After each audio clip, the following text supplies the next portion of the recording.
1 minute. What are you staring at?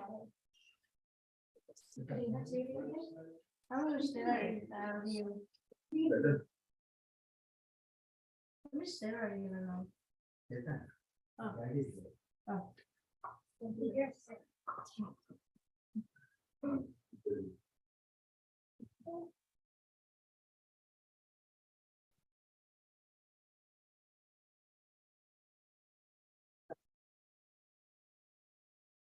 Okay, anyone remember till where did we complete Ramayana yesterday?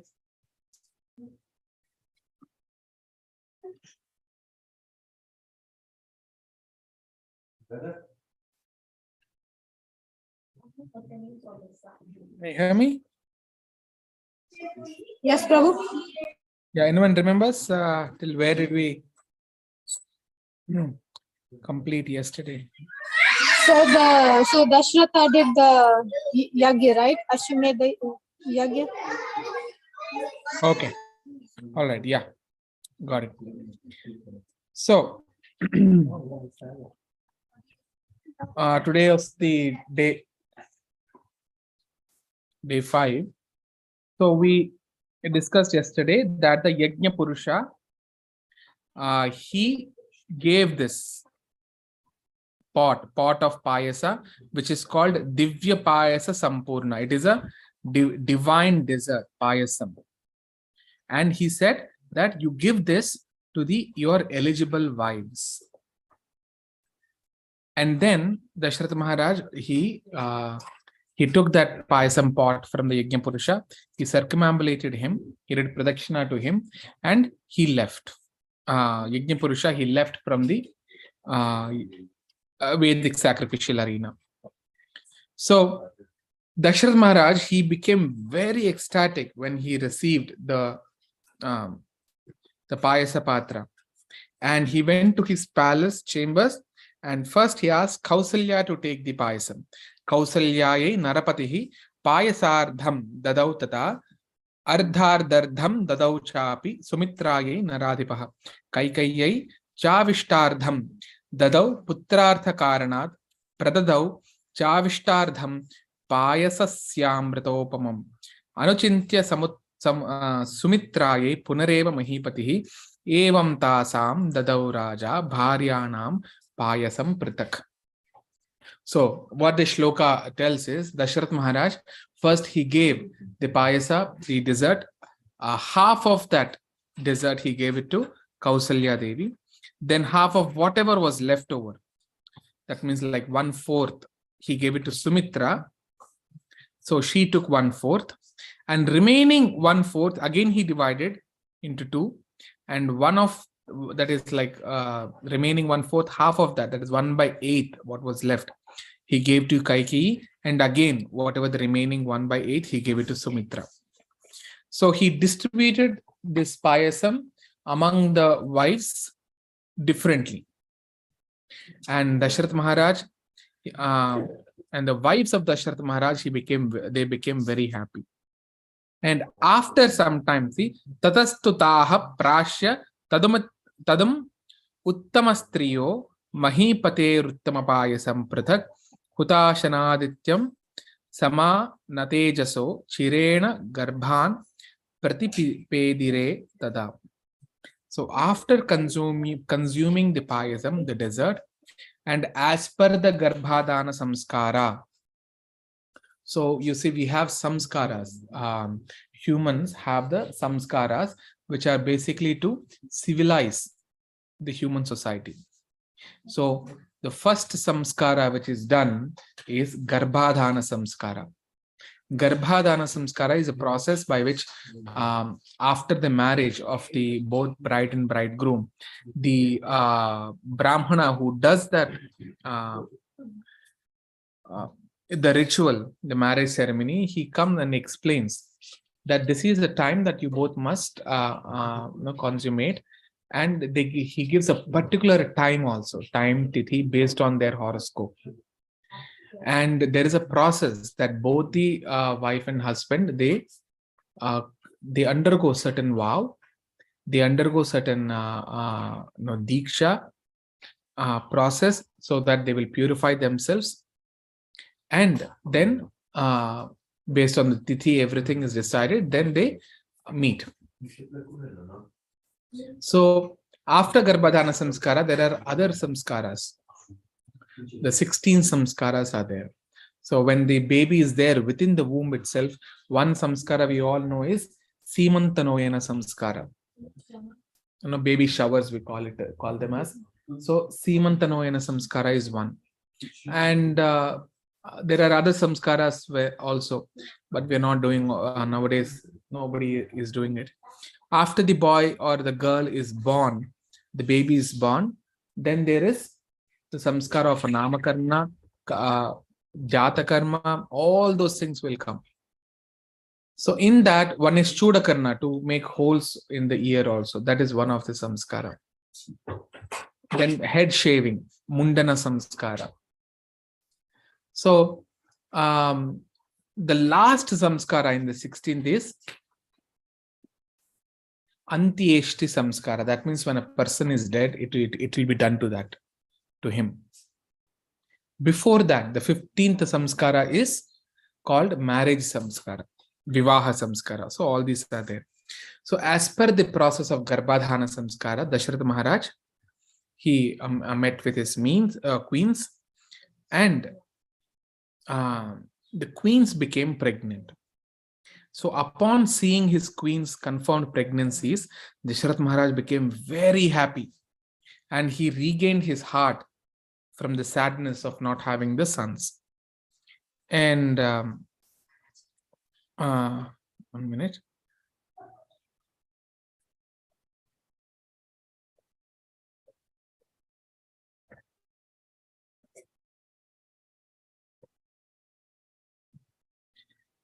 So when all the queens became pregnant, when the pregnancies were confirmed, Brahma, the Lord, he immediately ordered all the great demigods to go, and they should all procreate in the monkey species. So he told them, see, Lord Narayana, Vishnu is incarnating on the earth. So all the demigods, you should all take birth and expand on the earth. So that you may all help Lord Rama when he appears. And these monkeys, especially, they procreated from the bodies of prominent apsaras, gandharvas, yakshas, pannagas, bodies of kinnaras, vidyadharas, rikshas, and other great monkey species. And see, there are certain monkey species who do Sandhya Vandanam. They have civilization very similar to human civilization. They also wear dress, and they wear the sacred thread like Brahmanas, and they do the Gayatri. Okay, but certain rules they don't follow. So even those species were there. So those are great, like monkey species, and such monkeys, Brahma before itself, he said that they will be very audacious, they will be bold, they can travel with very high speed, they'll be very intelligent, and no one can defeat them. And they will be very untiring. They will not be tired. They will not get tired at all. And the Brahma also said that some of the demigods have already taken birth. Like, for example, Jambavan. And he said, the Jambavan has appeared from me, from my part. When Brahma yawned, when he was feeling sleepy, and when he yawned, Jambavan appeared. And why the demigods have to come? Because the Lord is appearing, he is incarnating for their purpose. Because all the demigods are getting beaten up by Ravana, tortured by Ravana. And to protect all of them, the Lord is incarnating. And it is the duty or etiquette that when the Lord is coming for their own help, they should also come and help the Lord's activities. So that's why they also incarnated as per their capacity. So all these demigods, they helped in procreation in the families of monkeys. And even the sages, the Siddhas, Vidyadharas, Charanas, they procreated valiant sons from the monkey species. And they're all very, great forest ranger monkeys. Through Indra, Vali came. Vali is, his physique was like a Mahendragiri mountain. Then from Suryadev, Sugriva had come. Then Brihaspati, from Brihaspati, Tara. There are two Taras. Tara, this is a male Tara I'm talking about. Tara gave birth to another female Tara. She's a wife of Vali. Then Kubera, from Kubera came Gandhamadhanam. Vishwakarma, from Vishwakarma came Nala. Agni Deva gave birth to Neela. Ashwini Devatas, Mainda and Dvivida, they came from Ashwini Devatas. Varuna procreated Sushena. And Parjanya, the demigods of the thunders, from him came Sharabha. So these are great monkey names, like who helped Lord Rama in finding out the path, where Sita is there, and also they fought valiantly without any weapons. They did not have any weapons, and they killed so many Rakshasas, great commanders in chief in Lanka. When they fought with Ravana, so they fought with them and they killed them also. Okay. Marutasyau rasaha Shriman Hanuman nama Vanaraha Vajrasamhananopeto Vainateya Samojave Sarvavanara Mukheshu Buddhiman Balavanapi. So through Lord Shiva's power, okay, he imparted that power through Vayu, and from Vayu, by the mercy of Vayu, Hanuman took birth from the womb of Anjana Devi. So Anjana did great tapasya, great austerity in the hills of Tirupati, Tirumala, and that's why one of the mountain is called as Anjanadri there. So Hanuman took birth from the womb of Anjana Devi. And it is mentioned, Sarvavanara Mukheshu Buddhiman Balavanapi. Especially when Hanuman was about to take this birth, Valmiki Maharshi writes like 2 shlokas for that. He is very adventurous. Vajra Samhananopeto. He's very adventurous. Vajra is like a diamond, So his body is diamond-like body, very strong. Vainateya Samojave. His speed is as fast as Vainateya. Vainateya is son of Vinata, and who is Garudadev. And among all the monkey chiefs, he is the most intelligent, and he is unconquerable. And what kind of species they all took birth? They took birth from the species like bear, the monkeys, normal monkeys, the mountain monkeys. And so all of them were procreated in the species through the help of the demigods. And there are some species which are in between humans and monkeys also, like Vali, Sugriva, Hanuman. So these are those species which communicate, which have their language like us, who do Sandhya Vandana. So they also took, procreated from those species. And so there are 33 crores of devatas. And so many, all the demigods have procreated in thousands of such valorous species. And some of these monkeys can even change their bodies. They can disguise themselves. Hanuman had that power. Okay. Those monkeys are very identical to lions and tigers. So they can lift huge mountains, mountain peaks, they can just lift and throw. They can uproot huge trees and throw. And their weapons are only their hands, their claws, and the nails. That's all. Although they're expert in using the other weapons, but primarily their weapons are their hands. And their speed can disturb the speed of rivers and oceans. So this is very important. But why I'm telling all these things is later when we discuss about Sundarakanda, you will understand. that when these Vanaras, when Hanuman was actually flying through the Lanka, the entire ocean rolled like a mat because of his speed that was jumping from the South India portion, Mahendragiri Parvatam, all the way to Lanka. So the speed of those monkeys disturbed the flow of the ocean or of the river. That much speed they had. And they can control even the lusty elephants, mad elephants, because that's very difficult to control. Mad elephant is very difficult, but they can easily control. And no, just by their shouting aloud, they will make the birds flying, which are flying in the air, they'll make them fall down.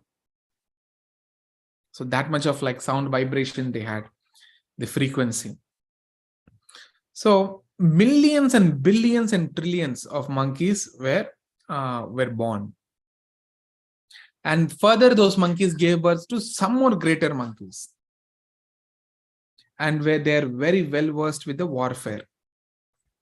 So this is one side that is happening. Going back to where the Ashmedha Yajna and Putra Kameshti, that after all the completion of that Yajna, all the pilgrims, visitors, the sages, the kings and Brahmanas, they were properly honored by the Dasharatha Maharaj, and they started returning to their places.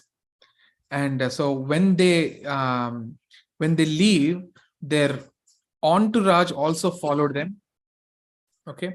And after sending all the king Dasharatha Maharaj, he entered the city of Ayodhya, and he then properly honored Rishishringa along with his wife Shanta Devi, and also Romapada king. He also came. So they all departed from Ayodhya, and then they returned to their respective places. Now, the most important thing that will happen today is the birth of Lord Sri Ramachandra. Tato yagne samapte tu rutunam shat samatyuhu tatascha dvadashe maase chaitre navamike tithau nakshatre didit daivatye swocha samstheshu panchasu griheshu karkate lagne vakpata vidunam saha Prodhyamane Jagannatham Sarvaloka Namaskritam Kausalya Janayadramah Sarvalakshana Samyutam Vishnurardham Mahabhagam Putram Ikshvakunandanam Lohitaksham Mahabahu Raktaushtam Dundbhiswanam. So after 1 year of yajna, okay, after 1 year, so Kausalya Devi was carrying for the baby for 12 months. Dvadasha Maase. It's clearly mentioned that she carried for 12 months. Dvadasha Maase.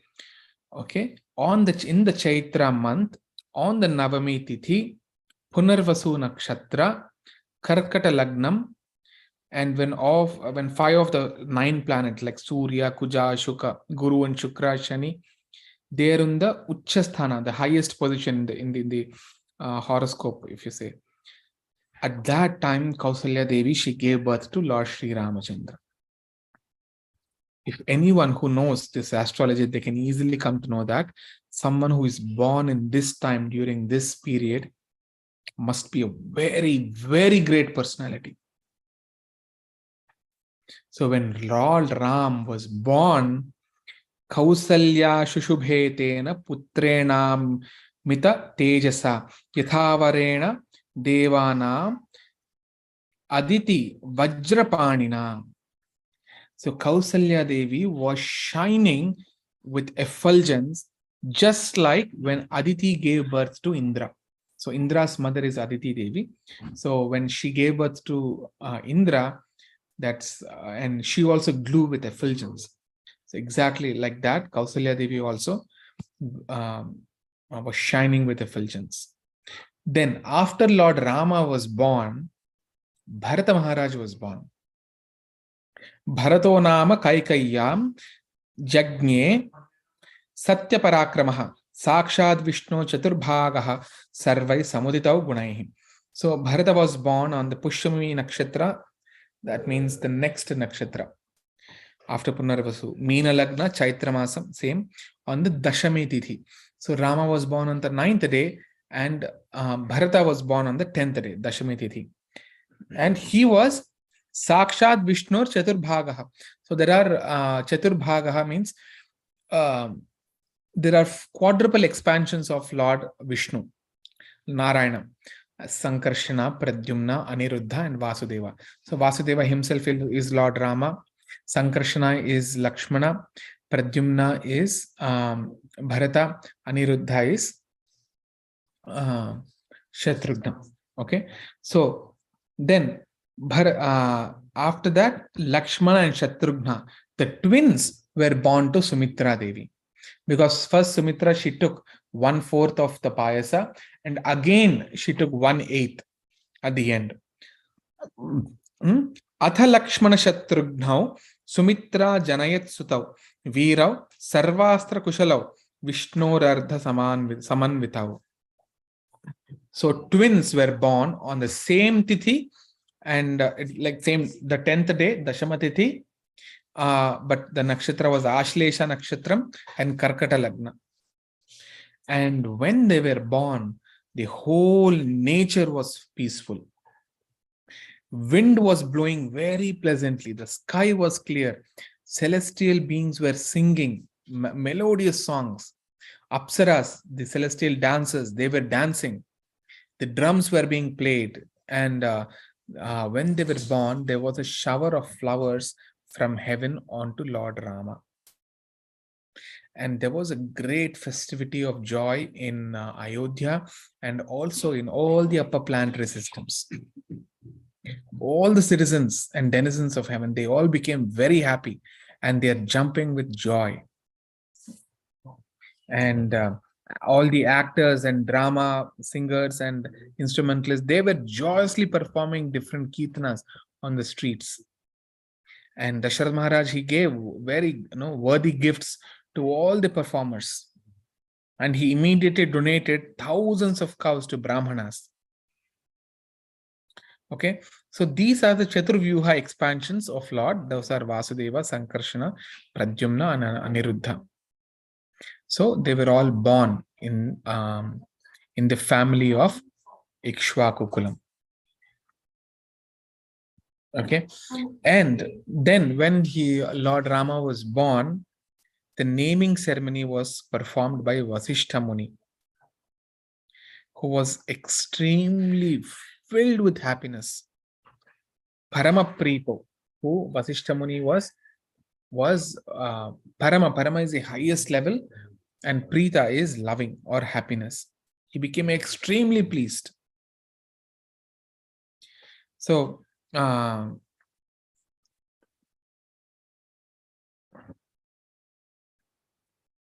Tulsi Das actually he glorifies one Lord Rama. He says, just like when you take the evening lamps, and right now we all have lights, but in the olden days we had lamps. And when the lamp is kept at the entrance, it will lighten up the outside and inside the house both. Similarly, in this body as well, there is darkness, both inside and outside. How? Inside, that means it's your lack of knowledge about the Supreme Lord. That is the darkness inside. And outside, we don't realize the Lord and his pure devotees. So there are two darknesses. One, you don't realize inside, about the Lord. You don't have the knowledge. And outside darkness is you don't believe in God and you don't know the pure devotees also. So to remove that, Tulsi Das used to say, keep the lamp of Lord Rama at the door of this body. So what is the door of this body? It is mouth. So mouth is the door of the body. So always keep the holy name of the Lord at the door, in the mouth. That means always chant the holy names of the Lord. So looking at the astrological charts, then referring to various literatures, Vasishtha Muni, he named great each of the child. He named elder son of Sumitra is Lakshmana. It means that he has all the great characteristics of a pure devotee. He named the son of Kaikeyi Bharata. Bhara. You see, Bharta, the word Bharta or Bharya we call, right? So husband and wife. These words comes from Bhar. So Bhar means actually to tolerate. And what did he tolerate, Bharata Maharaj? He tolerated the blame. So later on you will know what he tolerated. I'll explain that in detail. He tolerated the blame. And then younger twin of Sumitra, his name is Shatrughna. Shatru means all the enemies. Agna means to conquer. So he conquered the enemies.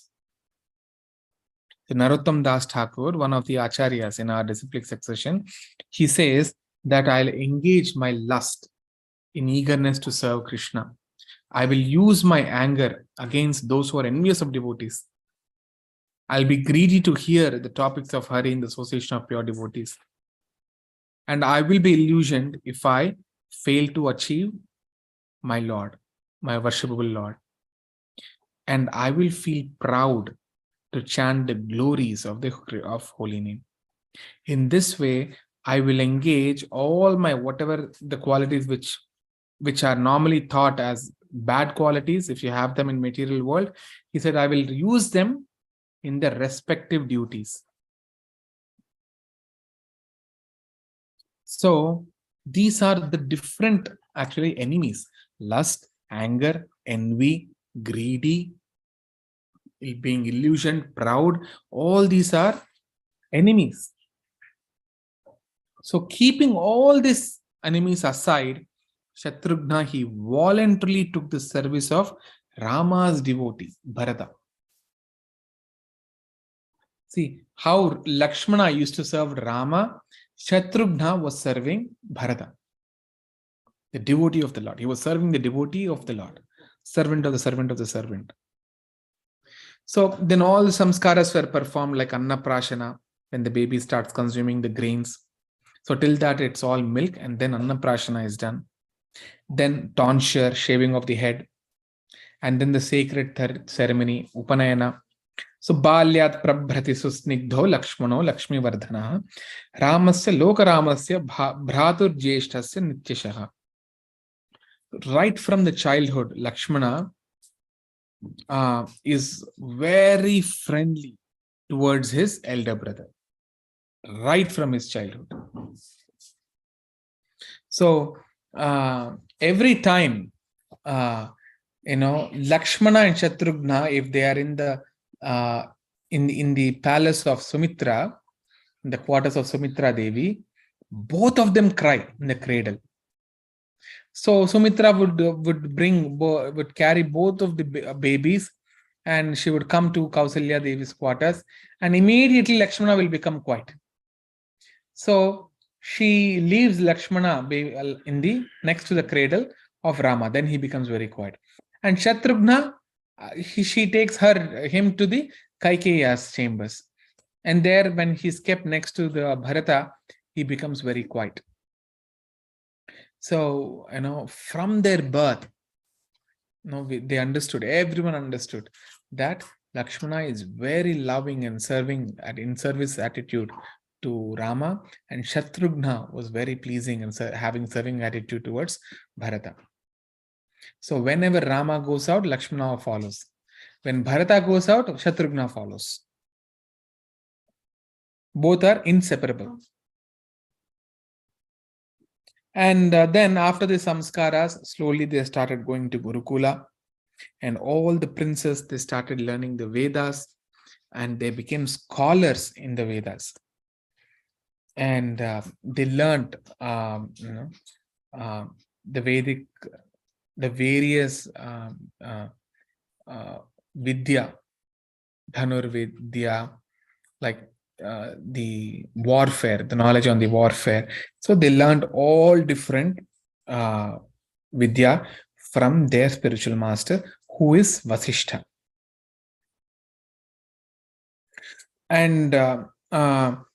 And all of them, they are always very interested in the welfare of the world.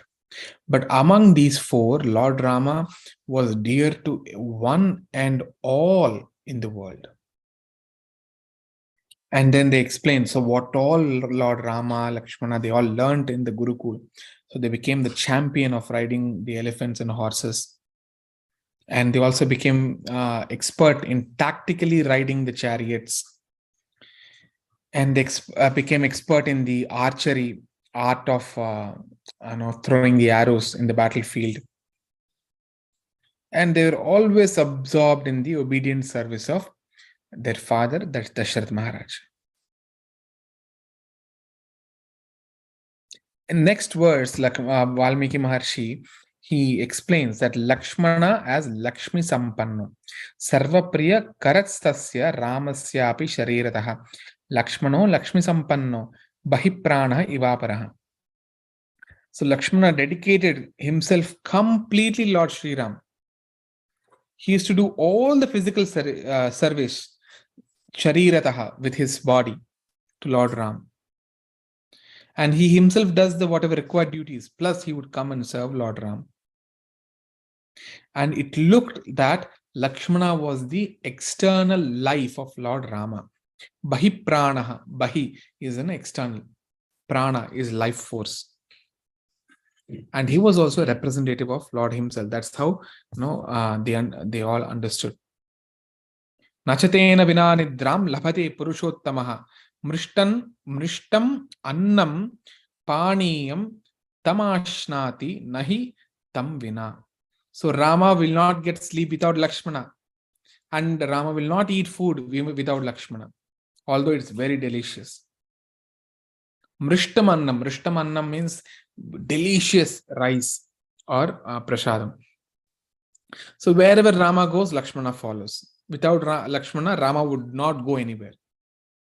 So the two brothers were so close.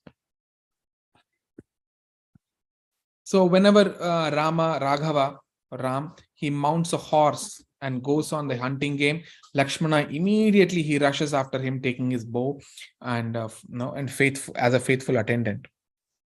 Similarly, Shatrughna also follows Bharata, and Bharata also holds Shatrughna very close to his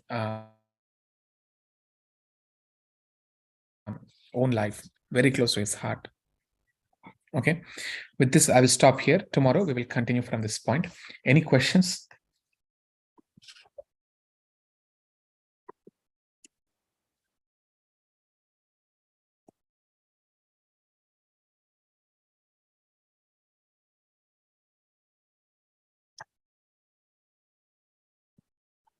Balaki, are you keeping the recording somewhere?